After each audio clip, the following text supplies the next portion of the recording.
नमस्कार दोस्तों, माई universe studios में आपका स्वागत है। आप सभी ने हमारी पिछली ऑडियो बुक सरकारी चाय के लिए को जो प्यार दिया, उसके लिए दिल से बहुत बहुत धन्यवाद।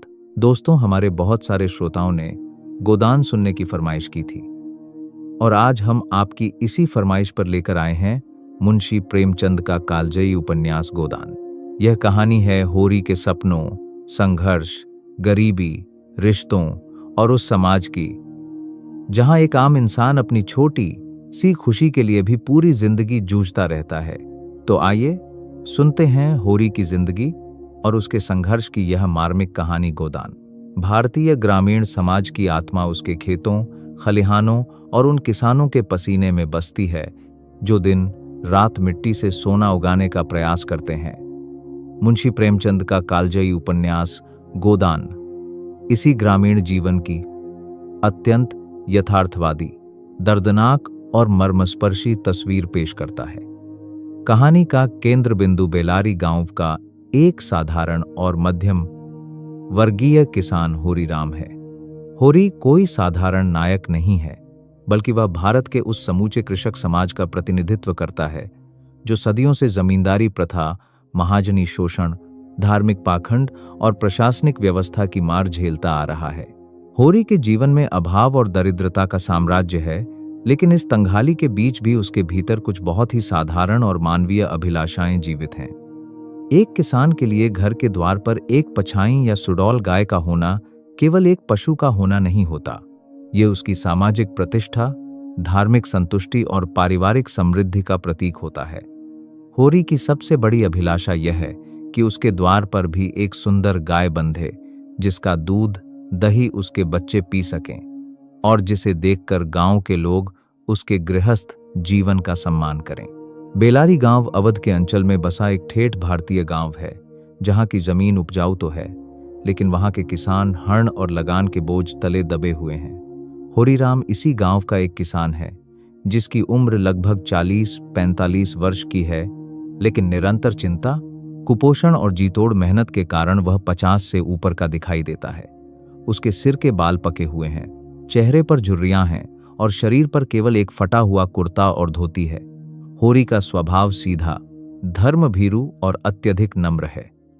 वह मानता है कि ईश्वर ने समाज में जो व्यवस्था बनाई है, जहां कुछ लोग राजा और जमींदार हैं और कुछ लोग किसान और मजदूर, उसे सहर्ष स्वीकार कर लेना चाहिए। उसमें विद्रोह की भावना नहीं है, बल्कि वह अपनी नियति से समझौता करके जीने वाला व्यक्ति है। उसकी पत्नी धनिया इसके ठीक विपरीत स्वभाव की है। धनिया व्यावहारिक है, खरी खरी बोलने वाली है और अन्याय के सामने कभी अपना सिर नहीं झुकाती। वह जानती है कि जमींदार और गांव के प्रभावशाली लोग किसानों का केवल शोषण करते हैं, इसलिए वह उनके प्रति मन में कोई अत्यधिक आदर नहीं रखती। होरी और धनिया के 3 बच्चे हैं। एक बड़ा बेटा गोवर्धन, जो निडर और विद्रोही सोच का युवा है, और 2 बेटियां सोना तथा रूपा। पूरा परिवार खेतों में जी तो मेहनत करता है, लेकिन फिर भी वर्ष के अंत में उनके पास न तो पेट भरने के लिए पर्याप्त अनाज बचता है और न ही सिर छुपाने व कपड़े पहनने के साधन। कहानी की शुरुआत होरी के अपने गांव से जमींदार राय साहब अमरपाल सिंह के निवास स्थान सैमरी जाने के प्रसंग से होती है। राय साहब अमरपाल सिंह सैमरी के जमींदार हैं, जो दिखने में आधुनिक, राष्ट्रवादी और उदारवादी विचारों वाले हैं। वे कांग्रेस के आंदोलनों में भाग ले चुके हैं, जेल जा चुके हैं और अपने भाषणों में किसानों के प्रति सहानुभूति भी व्यक्त करते हैं, लेकिन व्यवहार में वे भी उसी शोषक जमींदारी व्यवस्था के स्तंभ हैं। होरी राय साहब के पास उनके आगामी धनुष यज्ञ उत्सव की तैयारियां देखने और अपनी निष्ठा व्यक्त करने जाता है। राय साहब और होरी के बीच का संवाद भारतीय समाज के वर्ग भेद को उजागर करता है। जब होरी राय साहब के सामने झुककर प्रणाम करता है, तो राय साहब एक बड़े ही दार्शनिक अंदाज में अपनी व्यथा सुनाने लगते हैं। राय साहब होरी से कहते हैं कि बाहर से देखने पर जमींदारों का जीवन बहुत सुखद और वैभवशाली लगता है, लेकिन भीतर से वे भारी कर्ज, पारिवारिक कलह, मुकदमेबाजी और सरकार की चाटुकारिता के जाल में फांसे हुए हैं। राय साहब का कहना है कि किसानों को केवल अपने पेट की चिंता होती है, जबकि जमींदारों को अपनी झूठी प्रतिष्ठा, पद प्रतिष्ठा और विशाल खर्चों को बनाए रखने का तनाव झेलना पड़ता है। हालांकि राय साहब की यह बातें केवल एक आभिजात्य वर्ग का विलाप हैं। होरी उनके शब्दों में छिपे पाखंड को पूरी तरह नहीं समझ पाता और उन्हें ईश्वर का रूप मानकर उनकी हाँ में हाँ मिलाता है। अंत में राय साहब होरी को धनुष यज्ञ के अवसर पर राजा जनक के माली की भूमिका निभाने और गांव से सगुन वसूलने का निर्देश देते हैं। राय साहब के यहाँ से लौटते समय रास्ते में होरी की मुलाकात पास के गांव पुरवा के ग्वाले भोला से होती है। भोला एक वृद्ध ग्वाला है जो दूध बेचने का व्यवसाय करता है। भोला के पास कई गायें हैं, लेकिन उसकी पारिवारिक स्थिति बहुत अच्छी नहीं है। उसकी पत्नी का देहांत हो चुका है और वह इस उम्र में भी एकाकीपन तथा घरेलू काम काज की कठिनाइयों से परेशान है। होरी जब भोला के साथ चलने लगता है तो उसकी नजर भोला की सुंदर, हृष्ट पुष्ट और आकर्षक पछाई गाय पर पड़ती है। होरी के मन में छिपी हुई गाय की लालसा एक बार फिर जाग उठती है। वह भोला से बड़ी ही चतुराई और आत्मीयता से बातचीत शुरू करता है। होरी जानता है कि उसके पास नकद पैसे नहीं हैं कि वह गाय खरीद सके, इसलिए वह अपनी व्यावहारिक बुद्धि और वाक्पटुता का सहारा लेता है। होरी भोला की दुखती रग पर हाथ रखता है। वह भोला की विधुर अवस्था पर सहानुभूति जताता है और संकेत देता है कि वह उसकी दूसरी सगाई या शादी करवाने में मदद कर सकता है। भोला, जो गृहस्थी के झंझटों से तंग आ चुका था और एक जीवन संगिनी की तलाश में था, होरी की बातों में आ जाता है। होरी अत्यंत विनम्रता से कहता है कि भाई भोला, द्वार पर एक गाय न हो तो गृहस्थी किस काम की? एक गाय मुझे भी दे दो, दाम जो कहोगे धीरे धीरे चुका दूंगा। भोला होरी के सगाई कराने के आश्वासन से इतना प्रभावित होता है कि वह बिना कोई नकद भुगतान लिए होरी को अपनी एक सुंदर गाय, जिसका नाम कबरी है, उधार देने के लिए तैयार हो जाता है। भोला को विश्वास हो जाता है कि होरी एक ईमानदार और धार्मिक व्यक्ति है जो उसका बकाया पैसा नहीं मारेगा। जब होरी उस सुंदर कबरी गाय को गले में रस्सी बांधकर अपने घर बेलारी लेकर पहुंचता है तो पूरे घर में उत्सव जैसा माहौल बन जाता है। गांव के लोग गाय को देखने एकत्र हो जाते हैं। होरी की बेटियां सोना और रूपा खुशी से नाचने लगती हैं। गोबर भी गाय को देखकर अत्यंत प्रसन्न होता है।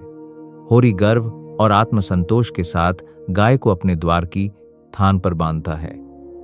उसके लिए यह पल किसी राजा के सिंहासन पर बैठने जैसा है। इतने वर्षों की उसकी तपस्या और अभिलाषा आज पूरी हुई थी। लेकिन होरी की पत्नी धनिया केवल भावुकता में बहने वाली स्त्री नहीं है, वह जीवन की कठोर सच्चाइयों से भली भांति परिचित है।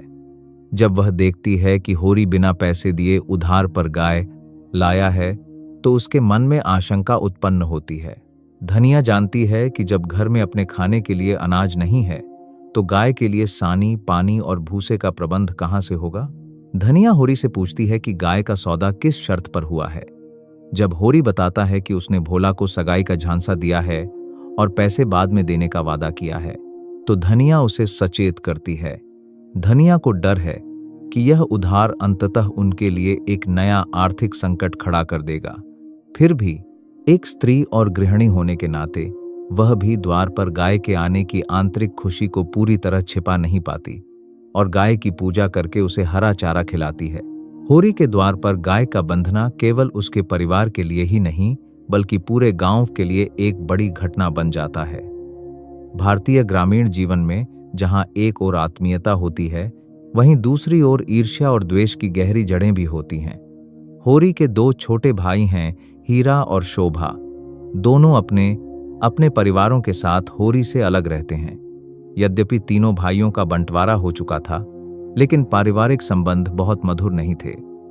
विशेषकर हीरा, जो स्वभाव से उग्र, ईर्ष्यालु और संकीर्ण मानसिकता का व्यक्ति है, होरी के द्वार पर इतनी सुंदर गाय देखकर मन ही मन जलने लगता है।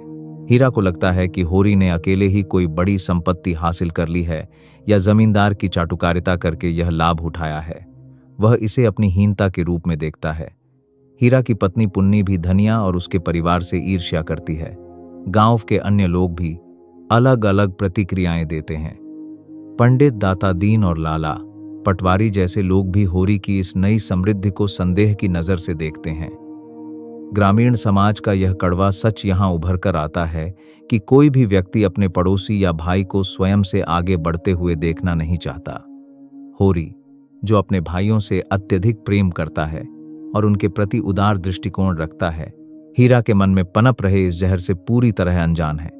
वह समझता है कि उसका भाई भी उसकी खुशी में खुश होगा, लेकिन यही गाय आगे चलकर होरी के जीवन में विनाश और त्रासदी का सबसे बड़ा कारण बनने वाली थी।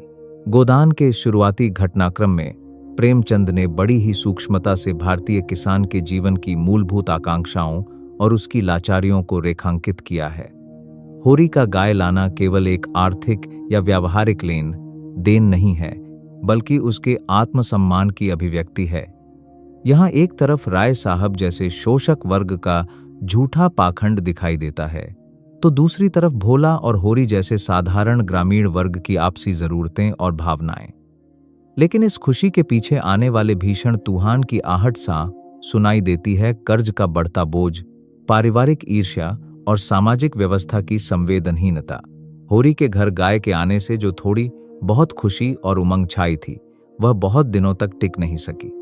ग्रामीण जीवन की ईर्ष्या, आपसी वैमनस्य और संकीर्णता ने जल्द ही साधारण परिवार पर अपनी काली छाया डालनी शुरू कर दी।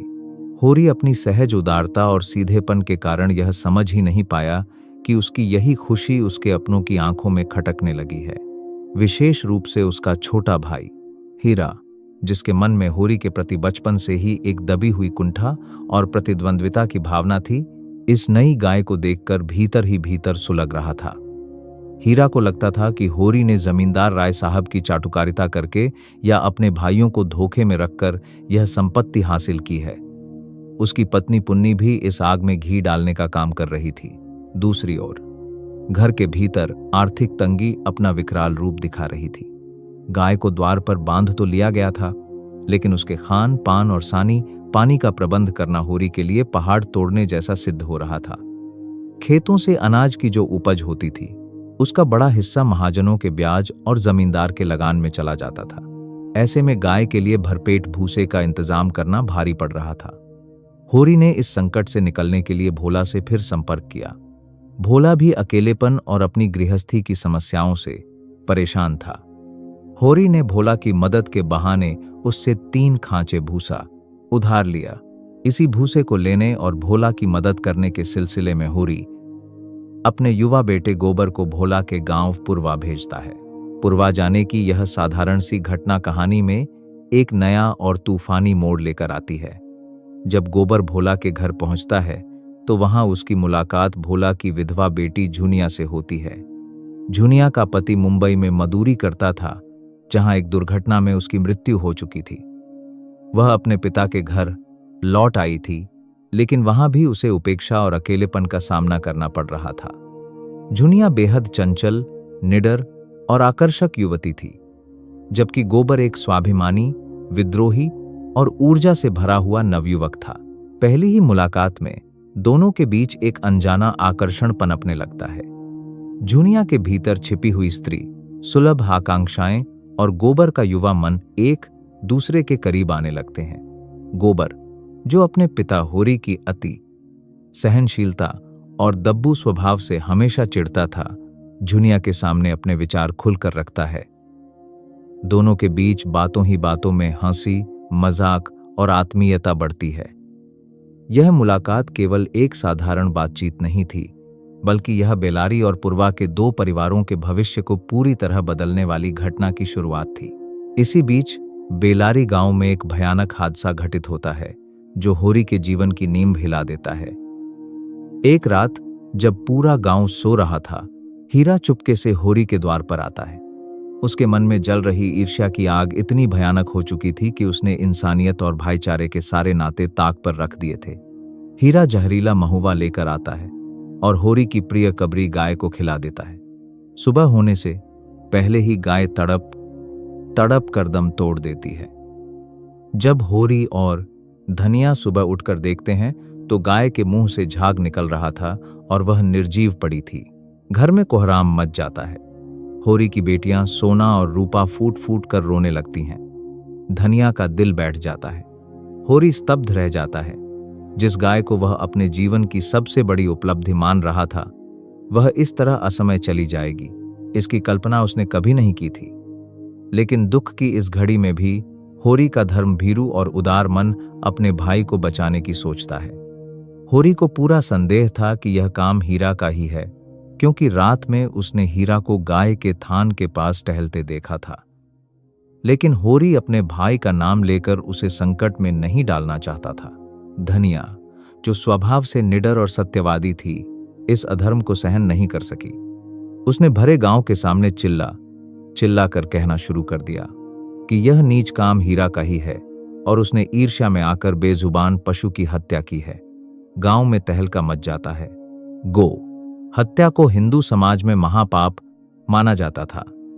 जब हीरा को लगा कि उसकी चोरी पकड़ी जाएगी और गांव के लोग उसे पुलिस के हवाले कर देंगे, तो वह रातों रात गांव छोड़कर भाग जाता है। हीरा के गायब होते ही पुलिस का आगमन होता है। दरोगा जी अपने दलबल के साथ गांव में आते हैं। भारतीय ग्रामीण व्यवस्था में पुलिस का आगमन किसी महामारी से कम नहीं माना जाता था। दरोगा जी का मुख्य उद्देश्य न्याय करना नहीं, बल्कि इस त्रासदी से अपना उल्लू सीधा करना और मोटी रिश्वत ऐंठना था। वे हीरा के घर की तलाशी लेने और उसके परिवार को प्रताड़ित करने की धमकी देते हैं।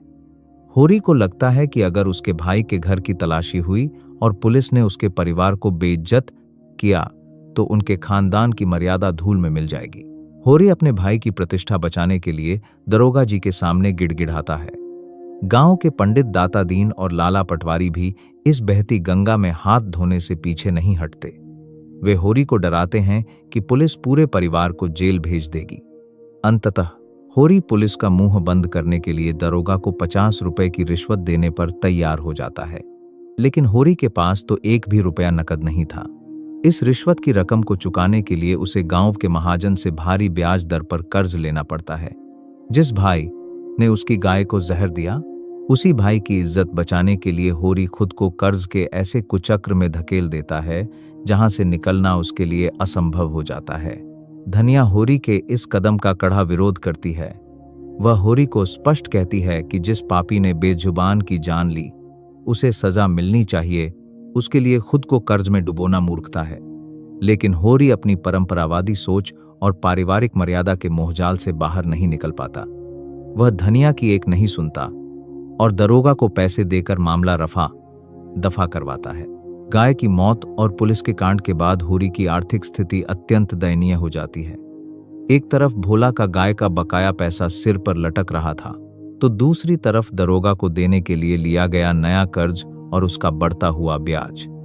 खेतों में फसल भी इस बार उतनी अच्छी नहीं हुई थी कि सारे कर्ज उतारे जा सकें। होरी का चेहरा चिंता से और अधिक पीला पड़ जाता है। उसके कंधे और झुक जाते हैं। इसी तनावपूर्ण माहौल में दूसरी तरफ गोबर और झुनिया का प्रेम परवान चढ़ रहा था। गोबर अक्सर चोरी छिपे पुरवा जाता और झुनिया से मिलता। झुनिया भी अपने जीवन के सूनेपन को गोबर के साथ से भरने लगी थी। दोनों का यह रिश्ता सामाजिक बंधनों और गोबर के साथ से भरने लगी थी। मर्यादाओं की सीमा लांघने लगता है। गोबर, जो गांव की इस घुटने वाली व्यवस्था, पिता की लाचारी और महाजनों के अत्याचार से पहले ही असंतुष्ट था, झुनिया के प्रेम में और अधिक उग्र हो जाता है।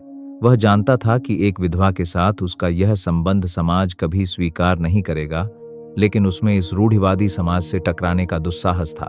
इस प्रकार इस दौर में होरी का जीवन चौतरफा संकटों से घिर जाता है।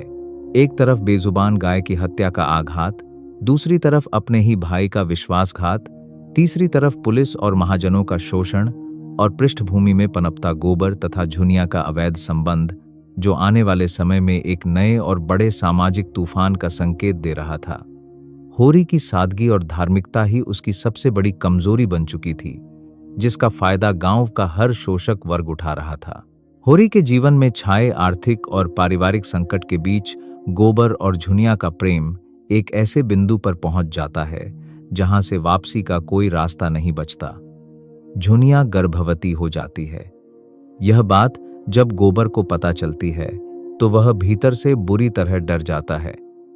गोबर में सामाजिक अन्याय के खिलाफ बोलने का साहस तो था, लेकिन जब अपनी ही भूल के कारण पूरे समाज का सामना करने की नौबत आई, तो वह कायर साबित हुआ। वह गांव में उठने वाले तूफान और पिता होरी के क्रोध का सामना करने की हिम्मत नहीं जुटा पाता। एक रात वह किसी को बिना कुछ बताए चुपचाप घर से भागकर शहर लखनऊ चला जाता है। पति के देहांत के बाद पिता भोला के आसरे जी रही झुनिया के लिए यह स्थिति जीवन और मरण का प्रश्न बन जाती है। जब उसका पेट बढ़ने लगता है और भोला को उसके गर्भवती होने का संदेह होता है तो भोला का गुस्सा भड़क उठता है। भोला उसे मारने पीटने पर उतारू हो जाता है और उसे घर से निकाल देने की धमकी देता है। असहाय झुनिया के पास कोई सहारा नहीं बचता। अंधेरी रात में वह किसी तरह छुपते छुपाते बेलारी गांव पहुंचती है और सीधे होरी के घर के द्वार पर आकर खड़ी हो जाती है। जब होरी और धनिया को गोबर के भागने और झुनिया की इस स्थिति का पता चलता है तो उनके पैरों तले जमीन खिसक जाती है। एक तर गांव की मर्यादा, बिरादरी का डर और महाजनों का दबाव था, तो दूसरी तर एक असहाय गर्भवती स्त्री का जीवन। होरी घबरा जाता है। वह जानता था कि अगर उसने एक कोमवारी विधवा गर्भवती लड़की को अपने घर में आश्रय दिया तो जात पात और बिरादरी वाले उन्हें समाज से बेदखल कर देंगे, उन पर जुर्माना ठोक देंगे और उनका जीना दूभर कर देंगे। होरी झुनिया को घर में रखने से हिचकिचाता है और उसे वापस जाने या कहीं और सहारा ढूंढने की बात करता है। लेकिन यहीं पर धनिया का महान और स्वाभिमानी चरित्र पूरी प्रखरता के साथ सामने आता है। धनिया एक साधारण ग्रामीण स्त्री होकर भी धर्म और नैतिकता के सच्चे अर्थ को समझती है। वह होरी को ललकारती है और स्पष्ट कहती है कि अगर उनके बेटे ने पाप किया है तो उस पाप का फल इस बेकसूर लड़की को क्यों भुगतना पड़े। धनिया कहती है कि जो लड़की उनके बेटे के भरोसे अपने घर बार को छोड़कर उनके द्वार पर आई है उसे दर दर भटकने के लिए छोड़ देना अधर्म होगा। धनिया समाज, बिरादरी और पंचायत के डर को दरकिनार करके झुनिया का हाथ थाम लेती है और उसे अपने घर के भीतर ले जाती है। झुनिया को आश्रय देने की खबर जैसे ही गांव में फैलती है, बेलारी में हड़कंप मच जाता है। गांव के चौधरी, पंडित दाता दीन, पटवारी लाला रामसेवक और अन्य शोषक वर्ग को होरी के परिवार को नीचा दिखाने और लूटने का एक नया बहाना मिल जाता है। गांव की पंचायत बैठती है। पंचायत का मुख्य उद्देश्य समाज की शुद्धि या न्याय करना नहीं था, बल्कि होरी पर आर्थिक दंड लगाकर अपना पेट भरना था। पंडित दाता दीन धर्म और पाप पुण्य की आड़ लेकर होरी को डराते हैं। पंचायत फैसला सुनाती है कि होरी ने एक विधवा को बिना विवाह के अपने घर में रखकर सनातन धर्म और बिरादरी का घोर अपमान किया है। दंड के रूप में पंचायत होरी पर 100 रुपये नकद और 5 मन अनाज का भारी जुर्माना लगाती है। साथ ही यह शर्त भी रखी जाती है कि जब तक होरी यह दंड नहीं चुकाएगा तब तक गांव का कोई भी व्यक्ति उसके हाथ का पानी नहीं पिएगा, उसके घर का हुक्का पानी बंद रहेगा और खेतों में उसकी कोई मदद नहीं करेगा।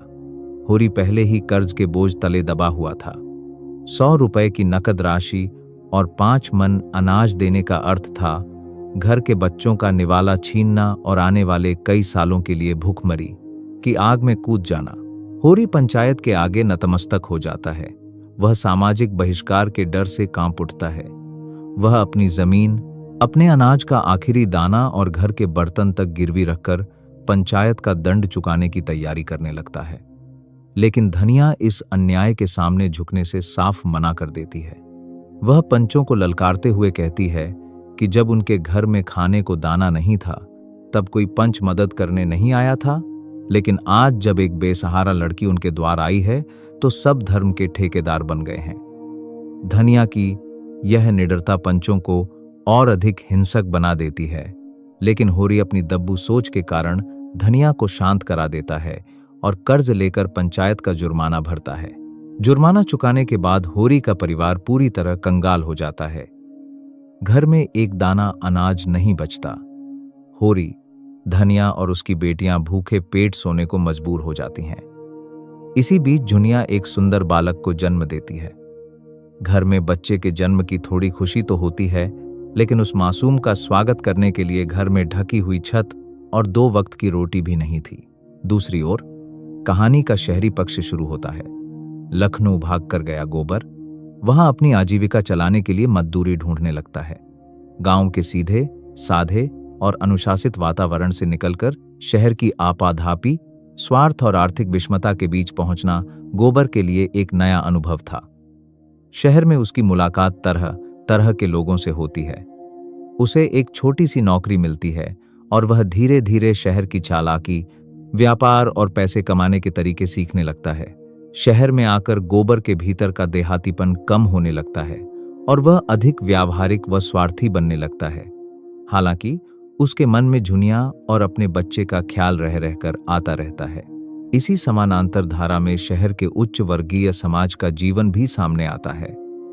जमींदार राय साहब अमरपाल सिंह के शहरी घर में अक्सर बड़ी बड़ी पार्टियां, साहित्यिक गोष्ठियां और राजनीतिक बैठकें होती हैं। यहाँ पाठक की मुलाकात प्रोफेसर मेहता और डॉक्टर मिस मालती से होती है। प्रोफेसर मेहता दर्शन शास्त्र के विद्वान हैं, जो सादा जीवन और उच्च विचारों में विश्वास रखते हैं। वे समाज के ढोंग, दिखावे और आधुनिकता के नाम पर फैल रही विकृतियों के सख्त आलोचक हैं। दूसरी ओर मिस मालती एक इंग्लैंड से पढ़कर आई आधुनिक, बेबाक और रूपसी डॉक्टर हैं, जो अपने आसपास पुरुषों का घेरा पसंद करती हैं। शुरुआत में प्रोफेसर मेहता को मिस मालती का दिखावा और हल्कापन बिल्कुल पसंद नहीं आता, जबकि मालती मेहता के गंभीर और सत्यनिष्ठ व्यक्तित्व से आकर्षित होती है। दोनों के बीच अक्सर तीखी बहसें और दार्शनिक वार्तालाप होते हैं। इन बहसों के माध्यम से प्रेमचंद ने भारतीय समाज में नारी की भूमिका, आधुनिकता, पश्चिमी सभ्यता के प्रभाव और सामाजिक उत्तरदायित्व जैसे गंभीर विषयों को उठाया है। इस प्रकार एक तरफ बेलारी गांव में होरी का परिवार भूखमरी, सामाजिक दंड और महाजनी शोषण के दलदल में धंसता चला जा रहा था, तो दूसरी तरफ शहर में गोबर अपनी पहचान बनाने का संघर्ष कर रहा था और उच्च वर्ग अपने बौद्धिक विलासिता व दिखावे में व्यस्त था। समाज की यह भयानक विषमता होरी के जीवन की त्रासदी को और अधिक गहरा बना देती है। पंचायत का जुर्माना भरने और घर का सब कुछ दांव पर लगा देने के बाद होरी की कमर पूरी तरह टूट चुकी थी। बेलारी गांव में उसका जीवन अब केवल सांस लेने और काम करने का एक अंतहीन सिलसिला बनकर रह गया था। खेतों से मिलने वाली उपज इतनी भी नहीं थी कि दीप हास कर सन करने गान महाजनों का केवल ब्याज ही चुकाया जा सके। पंडित दाता दीन, मोंगनी राम, दुलारी सहुआइन और लाला पटवारी, हर किसी का कर्ज होरी के सिर पर चढ़कर बोल रहा था। महाजन हर फसल पर आकर खलिहान में बैठ जाते और तैयार अनाज का बड़ा हिस्सा उठाकर ले जाते। होरी और उसके परिवार के पास केवल उतना ही बचता जिससे वे कुछ हफ्तों तक आधा पेट खाकर जिंदा रह सकें। इसी आर्थिक तंगी के बीच होरी को अपनी बड़ी बेटी सोना के विवाह की चिंता सताने लगी। ग्रामीण समाज में बेटी का विवाह एक बहुत बड़ी जिम्मेदारी और प्रतिष्ठा का प्रश्न होता था। होरी चाहता था कि सोना का विवाह किसी अच्छे घर में हो, लेकिन बिना लेन देन और तिलक, दहेज के कोई भी परिवार शादी के लिए तैयार नहीं था। होरी के पास न तो नकद पैसे थे और न ही कोई ऐसी संपत्ति जिसे बेचकर वह विवाह का खर्च उठा सके। अंततः अपनी लाचारी और सामाजिक मर्यादा के दबाव में आकर होरी को एक अत्यंत कठोर निर्णय लेना पड़ा। वह सोना का विवाह पास के गांव के एक अधेड़ उम्र के व्यक्ति राम सेवक से तय करने पर मजबूर हो गया। राम सेवक संपन्न था, लेकिन उम्र में सोना से काफी बड़ा था। राम सेवक ने शर्त रखी कि वह शादी का सारा खर्च खुद उठाएगा और इसके बदले होरी को कुछ आर्थिक राहत भी देगा। होरी का स्वाभिमानी मन इस सौदेबाजी से भीतर तक टूट गया। उसे लगा कि वह अपनी ही बेटी को बेच रहा है, लेकिन भुखमरी और सामाजिक लाचारी के आगे उसकी एक न चली। धनिया ने भी इस बात का बहुत विरोध किया, लेकिन जब कोई अन्य मार्ग नहीं दिखा तो उसे भी भारी मन से चुप होना पड़ा। सोना का विवाह संपन्न हो गया, लेकिन इस विवाह ने होरी के दिल पर एक ऐसा घाव छोड़ दिया जो कभी भर नहीं सका। दूसरी ओर शहर लखनऊ में गोबर का जीवन एक नया मोड़ ले रहा था। गांव से भागकर आए गोबर ने शहर की आबो हवा को भली भांति समझ लिया था। वह अब केवल एक सीधा साधा देहाती मजदूर नहीं रह गया था। उसने शहर में ठेकेदारी, दूध बेचने का काम और छोटे मोटे व्यापार करके अच्छे खासे पैसे कमा लिए थे। शहर के प्रभाव ने उसके भीतर एक प्रकार का अहंकार और चालाकी भर दी थी। अब उसके पास अच्छे कपड़े थे, जेब में पैसे थे और बोलने में एक शहरी तर्रारी आ गई थी। जब गोबर को लगा कि वह अब अपने पैरों पर खड़ा हो चुका है और गांव वालों के सामने नीचा नहीं देखना पड़ेगा, तो वह शान से बेलारी वापस लौटता है। वह सुंदर कपड़े पहनकर जेब में पैसे बजाता हुआ गांव में कदम रखता है। गांव के लोग, जो कल तक उसके भागने पर उसकी थू थू कर रहे थे, आज उसकी नई समृद्धि को देखकर उसकी खातिरदारी करने लगते हैं। गोबर अपने घर पहुंचता है और पहली बार अपने बेटे से मिलता है। झुनिया को देखकर उसके मन में प्रेम और अपराधबोध दोनों का एहसास होता है, लेकिन घर लौटकर भी गोबर का मन अपने पिता होरी की अति सहनशीलता और सीधेपन को स्वीकार नहीं कर पाता। जब उसे पता चलता है कि उसके भागने के बाद पंचों ने होरी पर जुर्माना लगाया और होरी ने अपनी जमीन जायदाद बेचकर दंड भरा, तो गोबर का खून खौल उठता है। वह पंचों और महाजनों को खुलकर गालियां देता है और पिता से बहस करता है। गोबर का तर्क था कि जिस समाज ने उनके साथ केवल अन्याय किया है, उसके आगे झुकना मूर्खता है। वह होरी से कहता है कि उसे महाजनों का कर्ज और पंचायत का जुर्माना बिल्कुल नहीं देना चाहिए था। होरी और गोबर के बीच का यह वैचारिक मतभेद वास्तव में दो पीढ़ियों और दो सोच का टकराव था। होरी पुरानी परंपरा, धर्मभीरुता और सामाजिक मर्यादा का प्रतीक था, जो भूखा रहकर भी समाज के नियमों को निभाना चाहता था।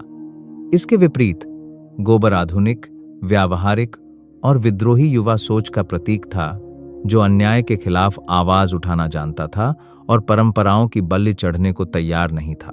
गोबर की कड़वी बातें होरी के दिल को छलनी कर देती हैं। होरी को लगता है कि उसका अपना बेटा ही उसकी जीवन भर की निष्ठा और संस्कारों का अपमान कर रहा है। गंभीर बहस और घर के माहौल में घुटन महसूस होने के बाद गोबर निर्णय लेता है कि वह बेलारी में नहीं रहेगा। वह झुनिया और अपने बच्चे को साथ लेकर लखनऊ वापस जाने की तैयारी करता है।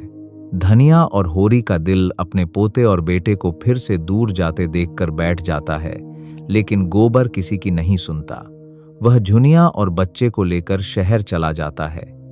झुनिया के चले जाने से घर एक बार फिर सूना हो जाता है और होरी तथा धनिया फिर से अपनी उसी मुफलिसी और तन्हाई में लौट आते हैं। इसी समानांतर धारा में शहर का उच्च वर्गीय जीवन भी विकसित हो रहा था, जहां प्रोफेसर मेहता और डॉक्टर मिस मालती का रिश्ता एक नया मोड़ ले रहा था। राय साहब अमरपाल सिंह के यहाँ होने वाले जलसों और शहर के बौद्धिक कार्यक्रमों में दोनों की मुलाकातें बढ़ती जा रही थीं। मिस मालती, जो पहले केवल एक तितली की तरह पुरुषों के आकर्षण का केंद्र बनी रहती थी, धीरे धीरे प्रोफेसर मेहता के विचारों से प्रभावित होने लगती है। प्रोफेसर मेहता का व्यक्तित्व अत्यंत निष्कपट, सेवाभावी और विचारों से परिपक्व था। वे मालती को यह समझाने में सफल होते हैं कि जीवन का वास्तविक सुख केवल शारीरिक आकर्षण, आधुनिकता के दिखावे और पार्टियों में नहीं, बल्कि दूसरों की सेवा करने और समाज के पीड़ित वर्ग के प्रति संवेदनशीलता में है। मालती के भीतर एक आंतरिक परिवर्तन शुरू होता है। वह अपने भीतर की बनावट और खोखलेपन को महसूस करने लगती है। वह गरीबों का इलाज करने और जरूरतमंदों की मदद करने में रुचि लेने लगती है। प्रोफेसर मेहता भी मालती के इस बदलते रूप को देखकर उसके प्रति आकृष्ट होते हैं, लेकिन उनका प्रेम वासना या स्वामित्व पर आधारित नहीं था।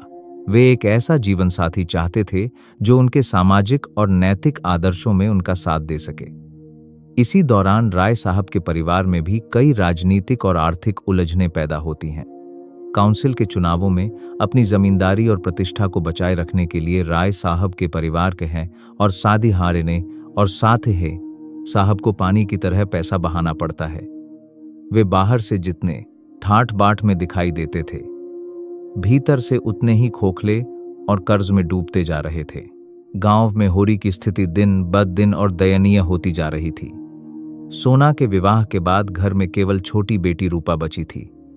खेतों की हालत खराब थी, बैलों की जोड़ी बिक चुकी थी और अब होरी के पास स्वयं खेती करने के साधन भी नहीं बचे थे।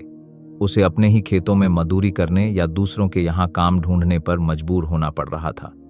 फिर भी होरी के मन में एक ही लगन थी, किसी तरह महाजनों का कर्ज उतर जाए और उसके सिर से पाप का बोझ हट जाए। उसकी यह अटूट निष्ठा ही उसकी सबसे बड़ी त्रासदी बनती जा रही थी, क्योंकि शोषक वर्ग उसकी इसी ईमानदारी का फायदा उठाकर उसे पल पल निचोड़ रहा था। गोबर का झुनिया और बच्चे को लेकर शहर चले जाने के बाद बेलारी गांव के उस छोटे से घर में अजीब सा सन्नाटा छा गया। होरी और धनिया अब बिल्कुल अकेले पड़ गए थे। उम्र के 50वें पड़ाव पर पहुंचे होरी का शरीर अब ढलने लगा था। सालों की अंतहीन मजदूरी, भरपेट भोजन न मिलना और सिर पर निरंतर मंडराते कर्ज के साये ने उसकी देह को अंदर से जर्जर कर दिया था। लेकिन इसके बावजूद होरी के आराम करने का कोई उपाय न था। महाजनों का ब्याज दिन दुगना और रात चौगुना बढ़ रहा था। खेतों से जो भी फसल कटकर आती, खलिहान में ही पंडित दातादीन, मंगनी राम और दुलारी सहुआइन जैसे महाजन अपने हिस्से का दावा ठोककर अनाज उठा ले जाते थे। होरी के पास अपने और धनिया के खाने के लिए मुट्ठी भर अनाज भी मुश्किल से बच पाता था।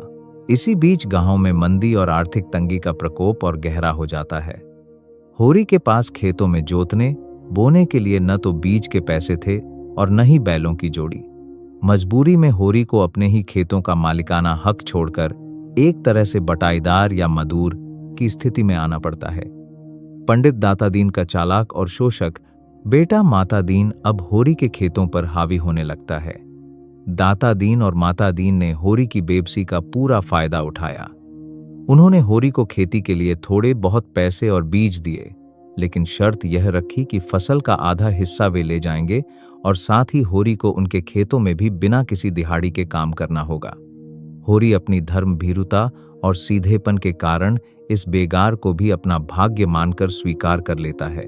इधर गांव में एक दूसरी भयानक और संवेदनशील घटना घटित होती है, जो धर्म और जाति के पाखंड की धज्जियां उड़ा देती है। पंडित दातादीन का बेटा मातादीन, जो गांव भर में पंडितई और छुआछूत का ढोंग रचाता फिरता था, गांव की ही एक चमारिन स्त्री सीलिया से प्रेम करने लगता है।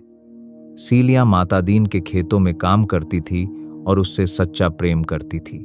मातादीन सीलिया का शारीरिक और मानसिक शोषण तो करता है, लेकिन समाज के डर से उसे अपने घर में जगह नहीं देता और न ही उसके साथ सार्वजनिक रूप से कोई रिश्ता स्वीकार करता है। सीलिया का परिवार जब देखता है कि पंडित का बेटा उनकी बेटी की जिंदगी बर्बाद कर रहा है, तो सीलिया का पिता हरखू अपने बिरादरी के लोगों को इकट्ठा करता है। वे सब मिलकर मातादीन को पकड़ लेते हैं और उसके मुंह में जबरदस्ती हड्डी का टुकड़ा ठूंस देते हैं। उनका मानना था कि ऐसा करने से मातादीन का धर्म भ्रष्ट हो जाएगा और वह अपनी ही बिरादरी से बेदखल हो जाएगा। इस घटना से गांव में हड़कंप मच जाता है। पंडित दातादीन अपने बेटे का धर्म भ्रष्ट होने पर बिलख बिलख कर रोते हैं और उसके प्रायश्चित के लिए भारी दान, पुण्य तथा शुद्धि हवन का आयोजन करते हैं। लेकिन इस पूरी घटना में पीड़ित केवल सीलिया बनती है। जब मातादीन की शुद्धि हो जाती है, तो वह सीलिया को पूरी तरह दुत्कार कर अपने जीवन से बाहर फेंक देता है। सीलिया गर्भवती थी और उसके पास रहने का कोई ठिकाना नहीं बचता। उसका अपना परिवार भी उसे अपनाने से मना कर देता है, क्योंकि उसने एक बाभन ब्राह्मण से संबंध बनाया था। असहाय सीलिया अपने नवजात बच्चे को लेकर भटकने पर मजबूर हो जाती है। जब गांव का कोई भी धर्मनिष्ठ व्यक्ति उसकी मदद के लिए आगे नहीं आता, तब एक बार फिर होरी और धनिया का घर उसके लिए सहारा बनता है। धनिया, जो हमेशा से अन्याय के खिलाफ खड़ी होती आई थी, सीलिया को अपने घर में शरण देती है। धनिया का यह कदम गांव के तथाकथित धर्म के ठेकेदारों के मुंह पर एक करारा तमाचा था। दूसरी ओर शहर लखनऊ में समानांतर चल रही कथा में एक नया मोड़ आता है। गोबर शहर में जुनिया और अपने बच्चे के साथ रहकर कमाई तो कर रहा था, लेकिन शहर की चकाचौंध और बुरी संगति ने उसे धीरे धीरे बिगाड़ना शुरू कर दिया था। वह लखनऊ में मजदूर सभाओं और यूनियनों के संपर्क में आता है। वहां कारखानों में मजदूरों की हड़ताल और मालिकों के अत्याचार के खिलाफ स्वर उठ रहे थे। गोबर इन आंदोलनों में भाग लेने लगता है, जिससे उसकी नौकरी छूट जाती है और उस पर आर्थिक संकट गहराने लगता है। आर्थिक तंगी के कारण गोबर और जुनिया के बीच अक्सर झगड़े होने लगते हैं। गोबर का स्वभाव चिड़चिड़ा और क्रूर होने लगता है। वह शराब पीने लगता है और जुनिया पर हाथ भी उठाने लगता है। जुनिया, जो गांव के खुले माहौल से निकलकर शहर की एक तंग कोठरी में बंद हो गई थी, अपने इस जीवन पर पछताने लगती है। उसे याद आता है कि गांव में होरी और धनिया ने विषम परिस्थितियों में भी उसे कितना स्नेह और आदर दिया था। शहर का खोखलापन और गोबर का बदला हुआ व्यवहार जुनिया को भीतर से तोड़ देता है। इसी दौरान शहर में प्रोफेसर मेहता और डॉक्टर मिस मालती का संबंध एक नई ऊंचाई पर पहुंचता है। मालती अब पूरी तरह बदल चुकी थी। उसने अपने पश्चिमी और दिखावटी पहनावे को त्याग कर सादगी अपना ली थी। वह अब केवल अमीरों की पार्टियों में जाने वाली सुंदर डॉक्टर नहीं रही, बल्कि गरीबों की बस्ती में जाकर उनका निःशुल्क इलाज करने वाली एक दयालु स्त्री बन चुकी थी। प्रोफेसर मेहता मालती के इस सेवाभावी और आत्मीय रूप को देखकर अत्यंत प्रभावित होते हैं। प्रोफेसर मेहता एक महिला सम्मेलन में भाषण देते हैं, जहां वे नारी के वास्तविक अस्तित्व, उसके त्याग, मातृत्व और समाज में उसकी भूमिका पर विचार व्यक्त करते हैं। मेहता का मानना था कि स्त्री पुरुष की प्रतिद्वंद्वी नहीं, बल्कि उसकी पूरक है। उसका असली रूप त्याग और सेवा में है, न कि पुरुष बनने की अंधी दौड़ में। मालती मेहता के विचारों को बड़े ध्यान से सुनती है और मन ही मन उन्हें अपना सर्वस्व मान लेती है। जब मालती मेहता के सामने विवाह का प्रस्ताव रखती है, तो मेहता एक अद्भुत शर्त रखते हैं। वे कहते हैं कि वे विवाह को एक कानूनी या सामाजिक बंधन के रूप में नहीं, बल्कि दो आत्माओं के स्वैच्छिक और आत्मीय मिलन के रूप में देखना चाहते हैं, जहां दोनों एक दूसरे को स्वतंत्रता दें। दोनों बिना किसी औपचारिक विवाह के भी एक दूसरे के प्रति समर्पित रहने का संकल्प लेते हैं। गांव बेलारी में परिस्थितियां और अधिक विकट हो जाती हैं। होरी की छोटी बेटी रूपा अब बड़ी हो रही थी और उसके विवाह की चिंता होरी को दिन रात सताने लगी थी। इसके साथ ही राय साहब के कारिंदे लगान वसूलने के लिए होरी पर दबाव बना रहे थे। राय साहब खुद काउंसिल का चुनाव जीतने के बाद भारी कर्ज में डूब चुके थे और अपने इस घाटे की भरपाई वे किसानों पर बेदखली और लगान का कड़ा दबाव बनाकर कर रहे थे। होरी जब देखता है कि अब उसके पास बेचने के लिए कुछ भी नहीं बचा है और बेटी के हाथ पीले करने का कोई रास्ता नहीं दिख रहा, तो वह बिल्कुल टूट जाता है। उसकी सहन शक्ति की सीमा अब समाप्त होने के कगार पर पहुंच चुकी थी। खेतों में कड़ी धूप में मजदूरी करते हुए उसके पैर डगमगाने लगते हैं। फिर भी उसके मन में एक ही इच्छा बाकी थी, किसी तरह वह अपने पारिवारिक और सामाजिक दायित्वों को पूरा कर सके और अपनी बची कुची मर्यादा को बचा पाए। बेलारी गांव में तंगी और लाचारी का दायरा दिन ब दिन और चौड़ा होता जा रहा था। होरीराम की स्थिति उस सूखे पेड़ की तरह हो चुकी थी, जो बाहर से खड़ा तो दिखता है, लेकिन जिसकी जड़ें पूरी तरह खोखली हो चुकी हैं। घर में अनाज का एक दाना नहीं था और छोटी बेटी रूपा के विवाह की चिंता किसी भीषण रोग की तरह होरी के दिल को कुतर रही थी। रूपा अब ब्याहने योग्य हो चुकी थी, लेकिन किसी भी गरीब किसान के लिए अपनी बेटी के हाथ पीले करना किसी दुर्गम पहाड़ को लांघने जैसा था। होरी ने गांव के कई लोगों से उधार मांगने की कोशिश की, लेकिन जिसके सिर पर पहले से ही सैकड़ों रुपए का कर्ज लटक रहा हो, उसे कौन नया कर्ज देता। पंडित दाता दीन, मोंगनी राम और दुलारी सहुआइन सबने साफ हाथ खड़े कर दिए। इसी निराशा के दौर में गांव का एक वृद्ध और धनवान किसान रामसेवक होरी के सामने रूपा से विवाह का प्रस्ताव रखता है। रामसेवक की उम्र काफी ढल चुकी थी, लेकिन उसके पास जमीन, मकान और पर्याप्त धन दौलत थी। उसने होरी के सामने यह शर्त रखी कि वह विवाह का पूरा खर्च खुद उठाएगा और साथ ही होरी का कुछ कर्ज भी अपने सिर ले लेगा। होरी के लिए यह प्रस्ताव किसी वरदान और अभिशाप का अनोखा मिश्रण था। एक पिता के रूप में अपनी फूल सी मासूम बेटी का विवाह एक वृद्ध व्यक्ति से करना उसके आत्मसम्मान और पिता धर्म पर करारा प्रहार था। होरी को लग रहा था कि वह अपनी मजबूरी में अपनी ही बेटी को बेच रहा है, लेकिन दूसरी तरफ सामाजिक मर्यादा, कुमारी बेटी को घर बिठाए रखने का कलंक और भूखमरी का भयानक सच खड़ा था। धनिया इस विवाह के सख्त खिलाफ थी। उसने होरी को धिक्कारा और कहा कि बेटी को कुएं में ढकेलने से बेहतर है कि पूरा परिवार जहर खाकर मर जाए। लेकिन जब कोई अन्य उपाय नहीं सूझा, तो अंततः परिस्थितियों के आगे घुटने टेकते हुए धनिया को भी चुप होना पड़ा। रूपा का विवाह रामसेवक के साथ संपन्न हो जाता है। रामसेवक रूपा को अपने साथ ले जाता है। विवाह के बाद रूपा भले ही एक संपन्न घर की मालकिन बन जाती है, लेकिन होरी का दिल इस आत्मग्लानि से भर जाता है कि वह अपने बच्चों को खुशहाल जीवन देने में असफल रहा। सोना पहले ही जा चुकी थी, गोबर शहर में था और अब रूपा भी चली गई। घर में केवल वृद्ध होरी और धनिया बच गए। जिनके सामने केवल जीवन की अंतिम सांसें गिनना और महाजनों का ब्याज चुकाना ही एकमात्र ध्येय रह गया था। इधर शहर लखनऊ में गोबर और झुनिया का जीवन भी शांति से नहीं बीत रहा था। गोबर मजदूर संघों और हड़तालों के झमेले में फांसकर अपनी जमा पूंजी खो चुका था।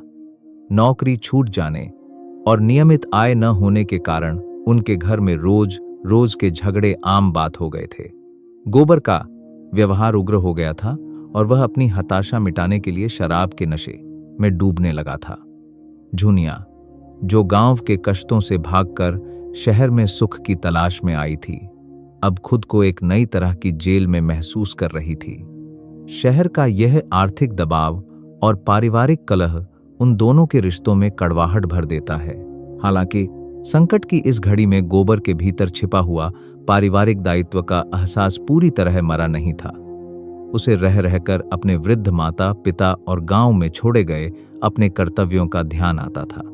उसने महसूस किया कि शहर की चकाचौंध के पीछे जो स्वार्थ और अंधी दौड़ है, वह गांव के सीधे साधे और आत्मीय जीवन से कहीं अधिक निष्ठुर है। वह झुनिया और अपने बच्चे के साथ फिर से गांव लौटने का विचार करने लगता है, लेकिन उसके भीतर का अहंकार उसे एक असफल व्यक्ति के रूप में गांव जाने से रोकता है।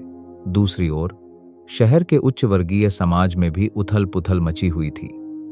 जमींदार राय साहब अमरपाल सिंह, जो काउंसिल के चुनावों में अपनी झूठी प्रतिष्ठा बचाने के लिए पानी की तरह पैसा बहा चुके थे, अब पूरी तरह दिवालिया होने की कगार पर पहुंच गए थे। उनके बेटे और बेटी के बीच पारिवारिक संपत्ति को लेकर अदालती मुकदमेबाजी शुरू हो चुकी थी। जो राय साहब बाहर से दूसरों पर हुकूमत चलाते थे, वे अपने ही घर में अपनों के षड्यंत्रों के शिकार बन चुके थे। प्रेमचंद यहां यह स्पष्ट करते हैं कि चाहे गांव का गरीब किसान हो या शहर का शोषक जमींदार, अनियंत्रित महत्वाकांक्षा और सामाजिक दिखावा किसी को भी सुखी नहीं रहने देता। इसी समानांतर धारा में प्रोफेसर मेहता और डॉक्टर मिस मालती का संबंध अधिक परिपक्व और उदात्त रूप धारण कर रहा था। मालती ने अब पूरी तरह से स्वयं को समाज सेवा के प्रति समर्पित कर दिया था। वह लखनऊ की गरीब बस्तियों और देहाती इलाकों में जाकर बीमारों का मुफ्त इलाज करती थी। प्रोफेसर मेहता उसके इस सेवाभावी रूप को देखकर अत्यंत प्रभावित थे। दोनों के बीच का संबंध अब केवल बौद्धिक बहसों तक सीमित नहीं था, बल्कि वह एक दूसरे के प्रति असीम आदर, समर्पण और निस्वार्थ प्रेम में बदल चुका था। प्रोफेसर मेहता गांव के किसानों की स्थिति सुधारने के लिए कई व्यावहारिक योजनाएं बनाते हैं। वे राय साहब और अन्य जमींदारों को समझाने का प्रयास करते हैं कि किसानों का अत्यधिक शोषण अंततः पूरी सामाजिक व्यवस्था को नष्ट कर देगा। लेकिन उनकी बातें अभिजात वर्ग के बहरे कानों तक पहुंचकर हवा में गायब हो जाती हैं। समाज का शोषक वर्ग अपनी विलासिता और झूठी शान शौकत को छोड़ने के लिए जरा भी तैयार नहीं था। बेलारी गांव में होरी की हालत अब दयनीयता की अंतिम सीमा छू रही थी। उसकी जमीन का बड़ा हिस्सा गिरवी छिन चुका था। अब उसके पास केवल वही 2-3 बीघे खेत बचे थे, जिन पर वह पंडित दाता दीन के इशारे पर बटाईदार के रूप में काम कर रहा था। दाता दीन का बेटा माता दीन, जो सीलिया के साथ हुए हादसे के बाद खुद को धार्मिक शुद्धि के ढोंग में ढाल चुका था, होरी से रात दिन मुफ्त की मजदूरी करवाता था। होरी सुबह के उजाले से लेकर देर रात तक खेतों में खटता था, लेकिन शाम को उसके हाथ में केवल कुछ रोटियों का इंतजाम हो पाता था। होरी के शरीर की पसलियां निकल आई थीं, आंखें अंदर धंस चुकी थीं और पैर कांपने लगे थे। धनिया जब उसे थोड़ा विश्राम करने को कहती, तो होरी एक ही जवाब देता कि किसान के लिए विश्राम केवल उसकी चिता पर ही संभव है।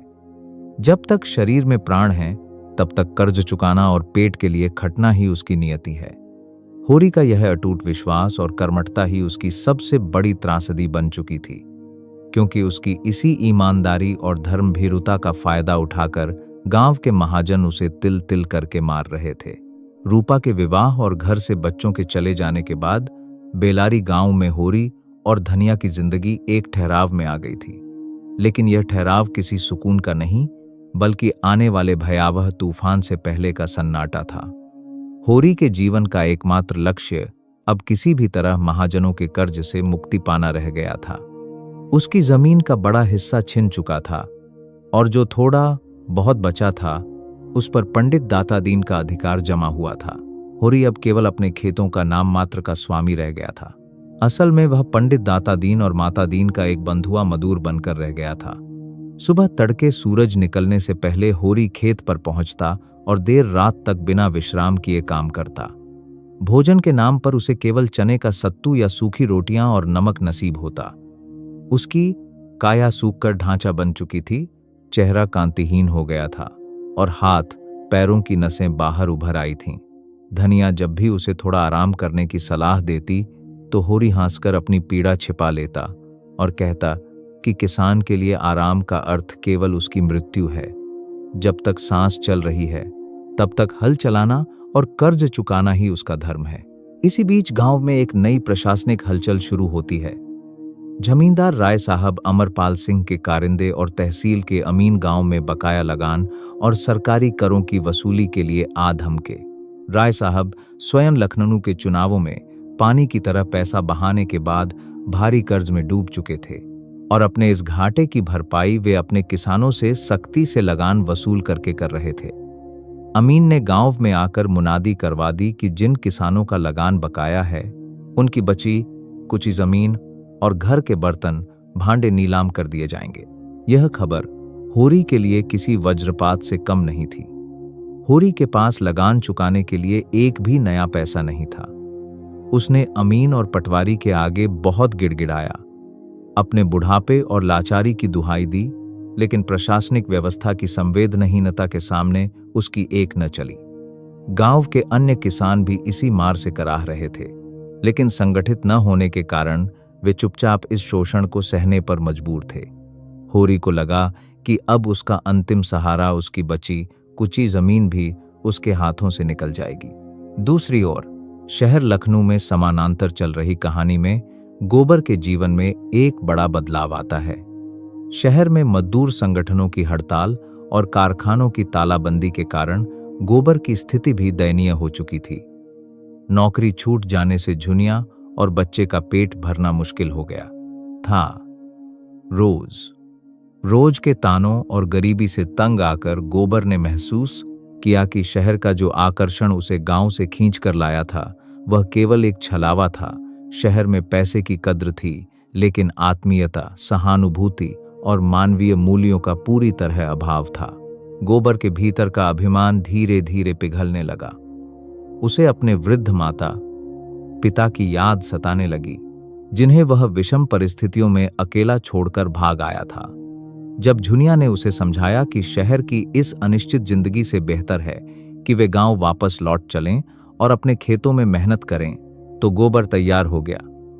उसने अपनी बची कुची जमा पूंजी समेटी और झुनिया तथा अपने बच्चे को लेकर बेलारी गांव लौटने का फैसला किया। गोबर का गांव लौटना पूरे बेलारी के लिए एक चौंकाने वाली घटना थी।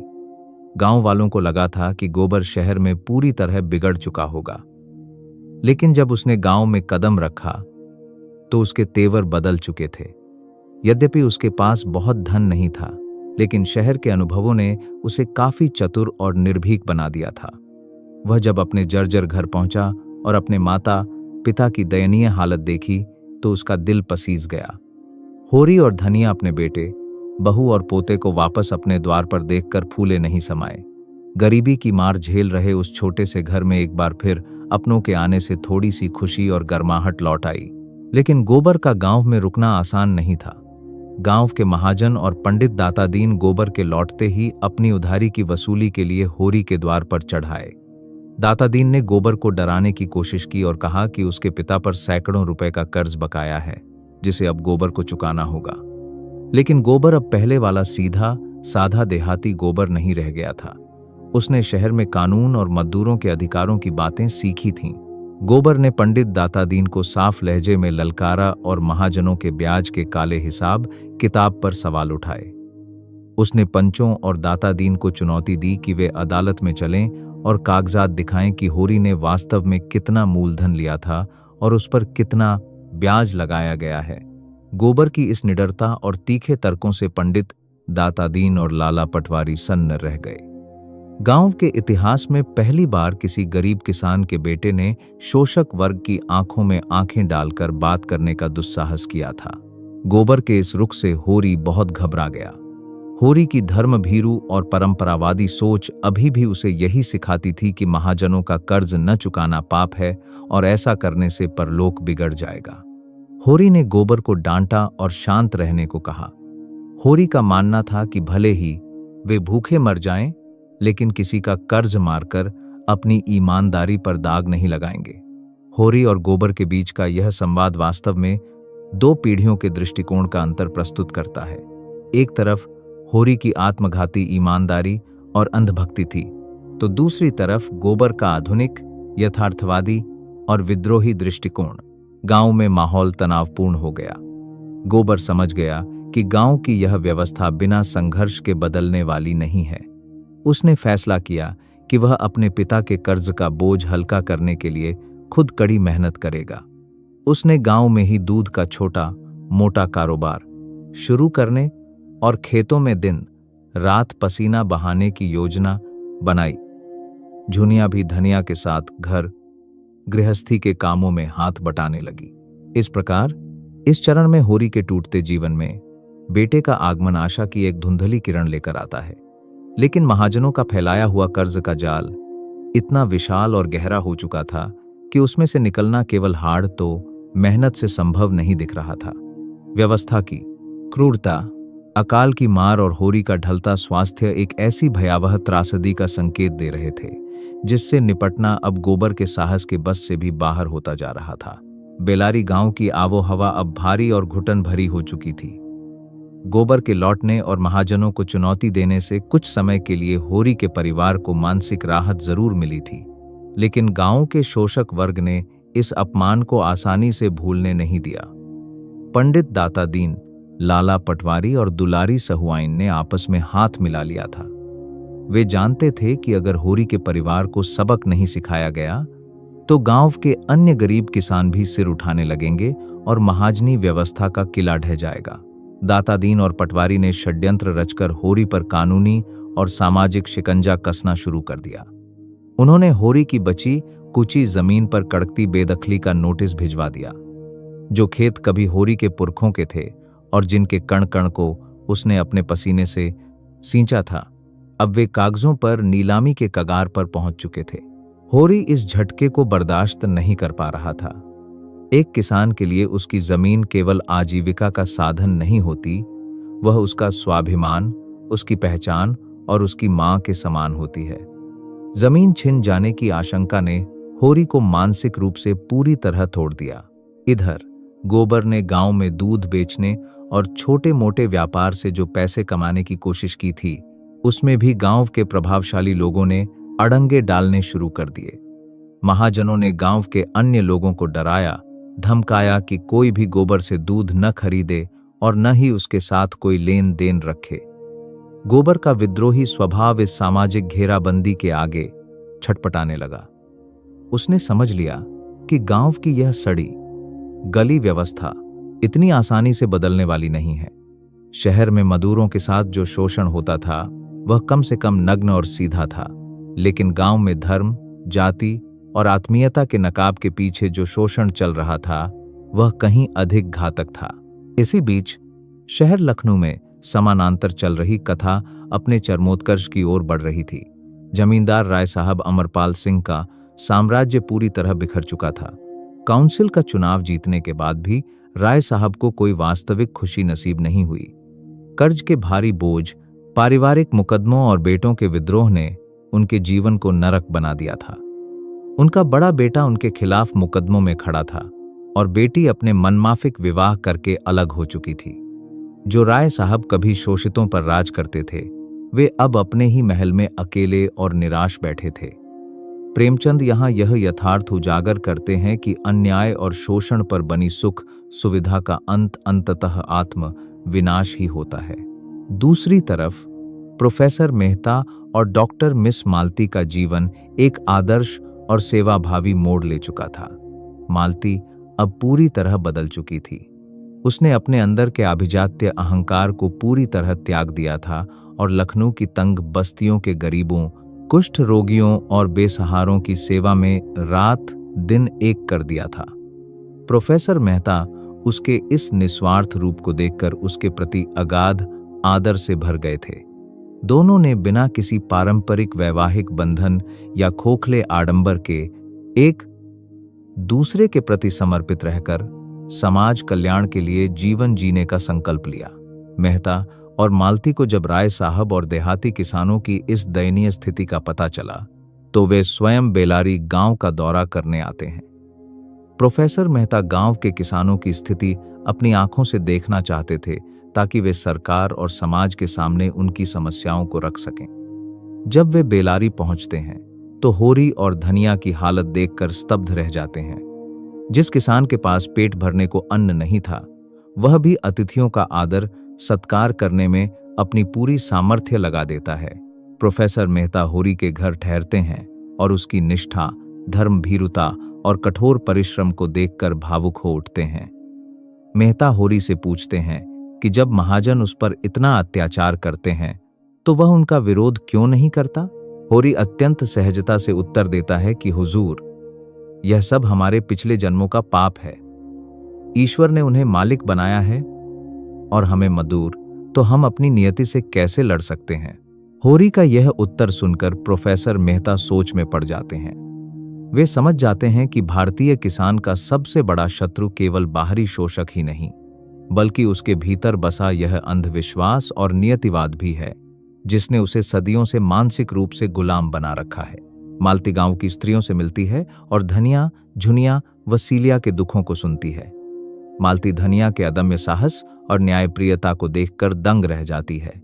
वह महसूस करती है कि जो आत्मबल और सरलता गांव की इन अनपढ़ स्त्रियों में है, वह शहर की आधुनिक महिलाओं में भी दुर्लभ है। मालती और मेहता गांव वालों को थोड़ी आर्थिक राहत और दवाइयां देने का प्रयास करते हैं, लेकिन वे जानते थे कि यह मदद केवल ऊंट के मुंह में जीरा के समान है। जब तक पूरी सामाजिक और आर्थिक व्यवस्था नहीं बदलती, तब तक होरी जैसे करोड़ों किसानों की नियति नहीं बदल सकती।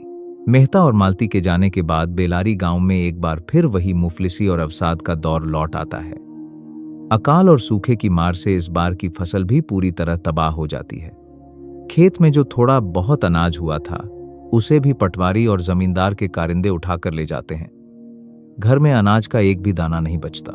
होरी जब देखता है कि अब उसके पास अपने और धनिया के पेट भरने का भी कोई साधन नहीं बचा है, तो वह अत्यंत लाचार होकर दूसरों के यहाँ दिहाड़ी मजदूरी करने पर मजबूर हो जाता है। वह अब किसान से पूरी तरह एक भूमिहीन मजदूर बन चुका था। पंडित दाता दीन के इशारे पर होरी को गांव में बनने वाली नई सड़क पर पत्थर तोड़ने और गिट्टी ढोने का काम मिलता है। 50-55 वर्ष का वृद्ध होरी, जिसका शरीर कुपोषण और बीमारियों से जर्जर हो चुका था, अब कड़कती धूप में भारी पत्थर ढोने लगा। उसके कांपते हाथ और बहता हुआ पसीना उसकी अंतिम सांसों की कहानी कह रहे थे। लेकिन उसके सिर पर चढ़े महाजनों के कर्ज का बोझ अभी भी कम नहीं हुआ था। होरी का हर एक हथौड़ा जैसे उसकी अपनी ही छाती पर पड़ रहा था। फिर भी उसके मन में एक ही अंतिम लग्न बाकी थी। किसी तरह वह अपनी बची कुची जिंदगी में अपने सभी कर्ज उतार सके और एक निष्कलंक व्यक्ति के रूप में इस संसार से विदा ले सके। बेलारी गांव में जेठ की भीषण गर्मी और कड़कती धूप अपने चरम पर थी। धूप की तपिश से जमीन की दरारें और गहरी हो चुकी थीं और हवा में लू के थपेड़े चल रहे थे। होरी का जीवन अब किसान के गौरव से पूरी तरह वंचित होकर सड़क पर पत्थर तोड़ने और मिट्टी ढोने वाले एक बेबस मजदूर में बदल चुका था। जिसके पूर्वजों के पास कभी अपने खेत थे, जो दूसरों को अन्नदाता के रूप में अनाज देता था, आज वही होरी पंडित दाता दीन और जमींदार के कारिंदों के रहमों करम पर चंद आने की दिहाड़ी के लिए गिट्टी कुटने पर मजबूर था। होरी के शरीर की पसलियां पूरी तरह उभर आई थीं, पैरों में बिवाइयां फटी हुई थीं और आंखों के नीचे गहरे गड्ढे पड़ चुके थे। सालों के कुपोषण, मानसिक तनाव और लगातार जीतोड़ मेहनत ने उसके भीतर की बची कूची शारीरिक ऊर्जा को निचोड़ लिया था। लेकिन होरी की जीजीविषा और कर्तव्यनिष्ठा अद्भुत थी। वह सुबह सूरज उगने से पहले ही सड़क के काम पर पहुंच जाता और दोपहर की तपती धूप में भी बिना रुके हथौड़ा चलाता रहता। धनिया जब उसे थोड़ा आराम करने या गमछा ओढ़कर छांव में बैठने को कहती, तो होरी का एक ही जवाब होता कि किसान और मजदूर के लिए धूप और छाया सब बराबर है। जब तक सांस चल रही है तब तक हाथ पैर चलाना ही पड़ेगा। होरी के मन में एक ही चिंता दीमक की तरह लगी हुई थी, पंडित दाता दीन, मोंगनी राम और दुलारी सहुआइन का कर्ज। यद्यपि गोबर गांव में रहकर थोड़ी बहुत मजदूरी कर रहा था और घर का खर्च चलाने में मदद दे रहा था, लेकिन महाजनों के ब्याज का विशाल पहाड़ ऐसा था जिसे चुका पाना उनके बस से बाहर दिख रहा था। होरी को यह डर रात दिन सताता रहता था कि यदि वह कर्ज चुकाए बिना मर गया तो उसकी आत्मा को परलोक में मुक्ति नहीं मिलेगी और उसकी ईमानदारी पर सदा के लिए कलंक लग जाएगा।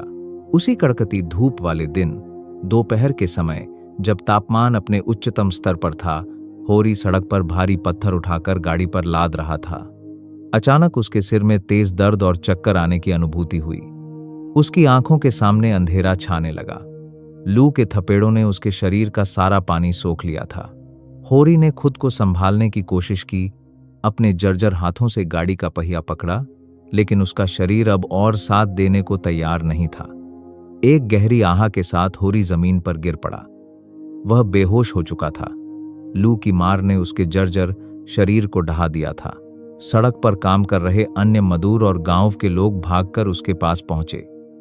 होरी के मुंह से झाग निकल रहा था और उसकी नाड़ी अत्यंत धीमी गति से चल रही थी। मजदूर उसे उठाकर उसके घर बेलारी ले आए।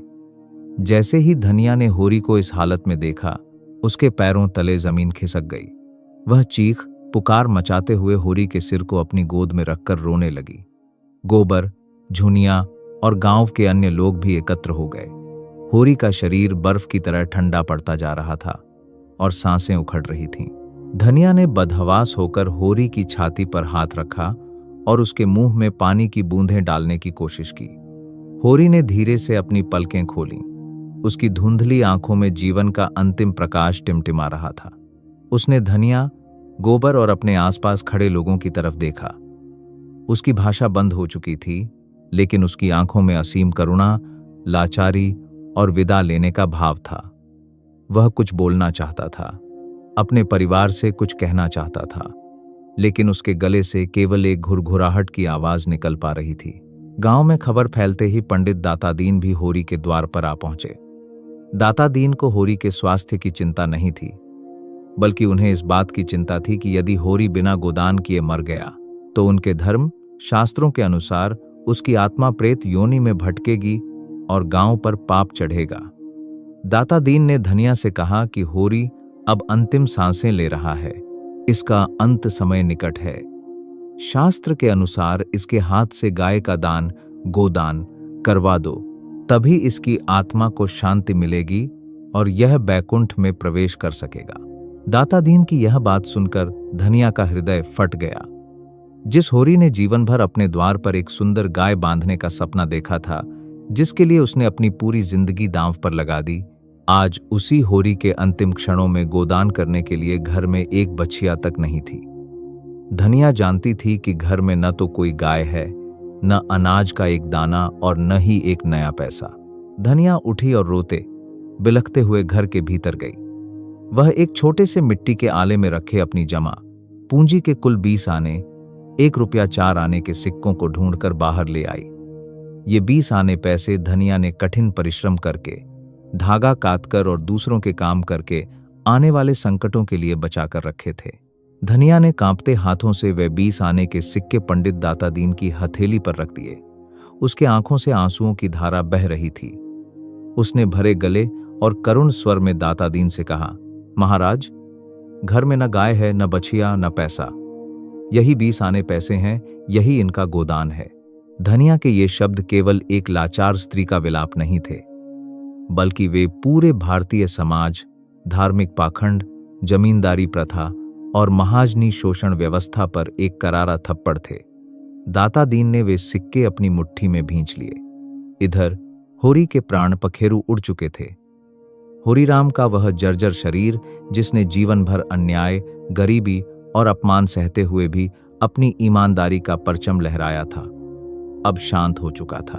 होरी की मृत्यु केवल एक व्यक्ति का अंत नहीं थी, बल्कि यह भारत के समूचे कृषक समाज की उस त्रासदी का प्रतीक थी, जहां एक किसान पूरी जिंदगी जमीन को सींचता है, सबको अन्न देता है, लेकिन अंत में स्वयं भुखमरी और कर्ज के बोझ तले दबकर दम तोड़ देता है।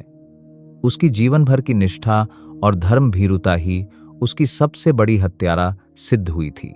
होरी की मृत्यु के बाद बेलारी गांव में पसरा सन्नाटा केवल एक किसान की मौत का मातम नहीं था, बल्कि यह सदियों से चली आ रही शोषक व्यवस्था की उस भयावह विजय का प्रतीक था, जिसने एक स्वाभिमानी, धार्मिक और कर्मठ इंसान को तिल तिल कर मार डाला। होरी की अर्थी उठी। गांव के लोगों ने मिलकर उसका अंतिम संस्कार किया और इसके साथ ही होरीराम का जीवन संग्राम समाप्त हो गया। लेकिन होरी के पीछे छूटा हुआ परिवार धनिया, गोबर, झुनिया और उनके बच्चे अब भी उसी जीवन के क्रूर धरातल पर खड़े थे, जहां संघर्ष की आग बुझी नहीं थी। होरी के जाने के बाद धनिया पूरी तरह टूट चुकी थी। उसकी आंखों के आंसू सूख चुके थे, लेकिन उसके भीतर की ज्वाला मंद नहीं हुई थी। धनिया ने अपने जीवन में सब कुछ खोया था, घर की शांति, अपनी प्रिय गाय, बेटियां सोना और रूपा, जो लाचारी में ब्याह दी गईं, और अंत में अपना सुहाग। लेकिन इतने आघात सहने के बाद भी धनिया ने हार नहीं मानी। वह अब भी वही खरी, बेबाक और स्वाभिमानी स्त्री थी, जो किसी के आगे मुफ्त में हाथ फैलाने को तैयार नहीं थी। पंडित दाता दीन, जिन्होंने होरी के अंतिम क्षणों में भी गोदान के नाम पर धनिया के बचे कुची जमा पूंजी के 20 आने सिक्के ऐंठ लिए थे, अब भी अपनी गिद्ध जैसी नजरें उस परिवार पर गढ़ाए हुए थे। दाता दीन और लाला पटवारी का मानना था कि होरी के मर जाने से उनका कर्ज खत्म नहीं हुआ। वे गोबर पर दबाव बनाने लगे कि वह अपने पिता के छोड़े गए सारे ठण को स्वीकार करे और उनके खेतों में बेगार करे। दाता दीन ने सामाजिक धार्मिक भय दिखाने की कोशिश की कि यदि पिता का कर्ज नहीं चुकाया गया तो होरी की आत्मा प्रेत बनकर भटकेगी। लेकिन इस बार उनका मुकाबला उस पुराने दब्बू होरी से नहीं था। इस बार उनके सामने गोबर और धनिया खड़े थे। शहर के अनुभवों से तपे हुए गोबर ने पंडित दाता दीन को साफ शब्दों में धिक्कारा। गोबर ने भरे गांव में दाता दीन से कहा कि उसके पिता ने अपनी पूरी जिंदगी उनके खेतों में खटाकर और अपना सब कुछ दांव पर लगाकर उनके कर्ज से कई गुना अधिक चुका दिया है। उसने घोषणा कर दी कि वह किसी भी अवैध ब्याज या पाखंडी दंड को स्वीकार नहीं करेगा। धनिया ने भी गोबर का साथ दिया और धर्म के नाम पर शोषण करने वाले पंचों के मुंह पर सच का आईना रख दिया। गांव में होरी की जमीन नीलाम हो चुकी थी।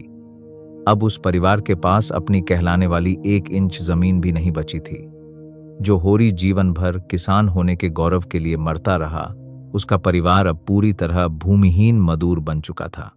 गोबर ने समझ लिया कि केवल गांव में रहकर पंडितों और जमींदारों के जुल्म सहने से उनका पेट नहीं भरेगा। उसने अपनी पत्नी झुनिया और बच्चों को साथ लेकर फिर से शहर लौटने का कठिन निर्णय लिया। गांव छोड़ते समय गोबर के मन में एक गहरा कटु यथार्थ था। उसने महसूस किया कि भारतीय गांव, जिन्हें कवि और विचारक स्वर्ग की उपमा देते हैं, वास्तव में अंदर से ईर्ष्या, जातिवाद, धर्म के आडंबर और शोषण के सड़ते हुए दलदल हैं।